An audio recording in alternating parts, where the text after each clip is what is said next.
Namaste. So friends, let us continue from where we left in our previous video. And the subject was lung capacity or the lung volume. So let us take a quick look. There is one lung volume which we use in our ordinary breathing. That is a normal inhalation and a normal exhalation. So I'll use my hand to demonstrate a little bit, and please try to follow. The normal inhalation is and exhalation is, we call it the tidal volume. You can remember the names, or you may not remember the names, but try to get an idea what exactly these volumes are. So the first volume is tidal volume, the way the tides move, that is up and down. So one inhalation, a normal one, and a normal exhalation. Now there is a reservoir of breath that we could inhale, that our lungs had the capacity to inhale, but we don't do that. That volume of breath which lungs could inhale but we didn't do is called Inspiratory Reserve volume. I'll demonstrate it now. It is like a normal inhalation and then further inhalation, that is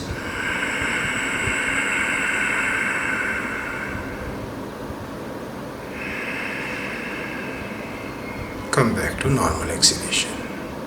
Similarly, after exhaling normally, which we do ordinarily, there is further volume which was lying there but we didn't exhale it. That volume is called Expiratory Reserve volume. So now let us demonstrate it. Let us have a quick look. So it is normal inhalation, normal exhalation, tidal volume, and then further.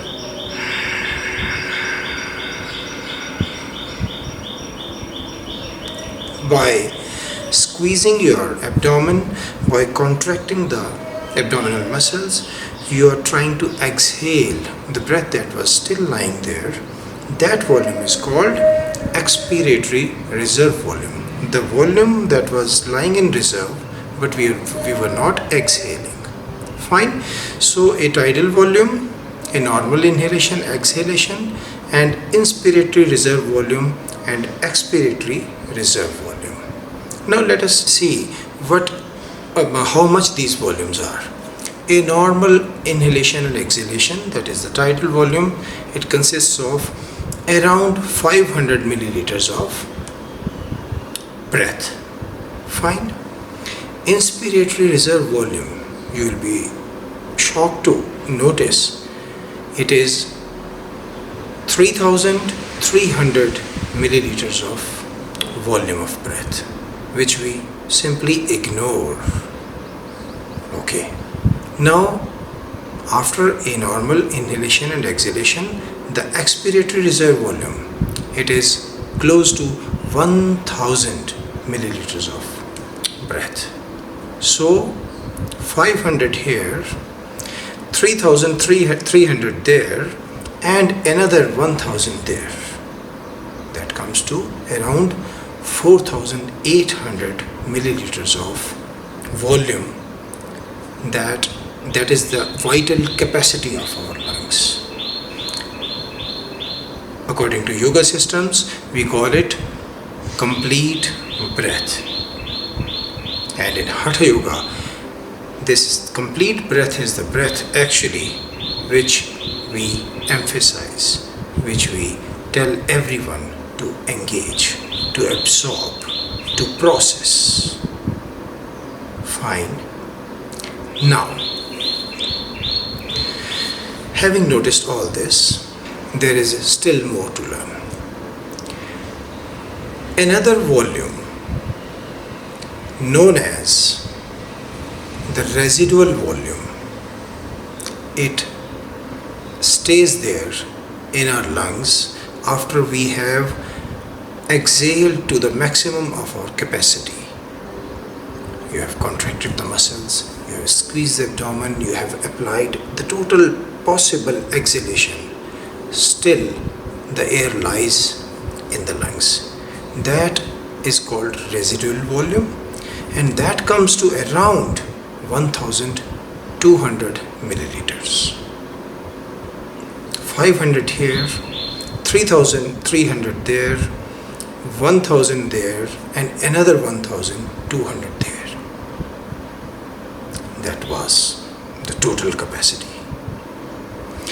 And another blow to your knowledge, that when we are using this tidal volume, when we are using that so-called 500 milliliters of volume of breath, only 350 reaches the alveoli where the exchange of gases actually happens.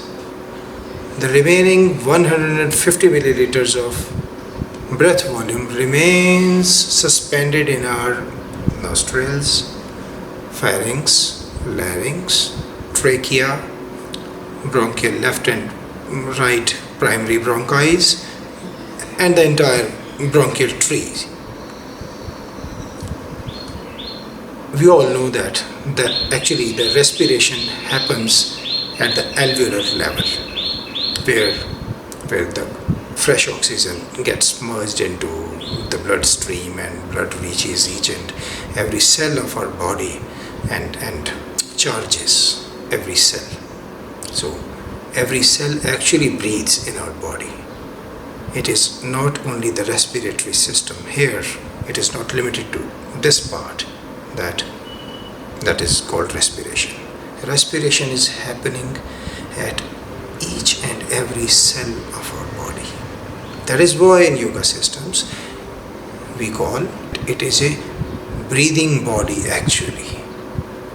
Fine. So when we are using this small volume of breath for our respiration, we can say that it is actually the starvation of lungs. We have already begun that. We are doing it daily, every moment.